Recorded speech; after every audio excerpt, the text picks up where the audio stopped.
ओकाड़ा के नवाही इलाके भाई के लाल चंद में साबिक तहसील नाज़म सैयद मुरातब अली करमानी ने रिश्तेदारों समेत इलाका मकीनों की ज़िंदगी अजीरन कर दी। मसल्ह साथियों से मिलकर बहन भतीजों और गरीब हारियों के ज़रिए अराजी पर कब्जा कर लिया। कत्ल समेत संगीन मुकदमात में मुलव्वस मुरातब अली करमानी खौफ और दहशत की अलामत बन चुका। निजात दिलाई जाए। भतीजे सैयद मोहम्मद हसन करमानी की मीडिया से गुफ्तगू।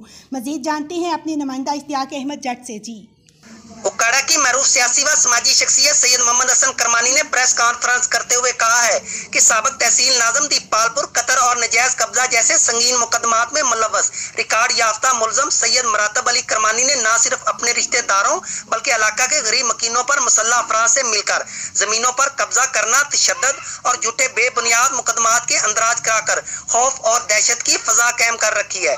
उन्होंने न सिर्फ अपनी बहन भतीजों बल्कि गरीब हारियों की जमीनों पर कब्जा करना मामूल बना रखा है। मुकामी पुलिस और डीपीओ फैसल शहजाद इंसाफ पसंदी और मेरिट करने की साबिक रवायात को दोहराते हुए खौफ और दहशत की अलामत बन जाने वाले रिकॉर्ड याफ्ता मुलजम सैयद मुरातब करमानी से इलाका मकीनों को महफूज बनाए।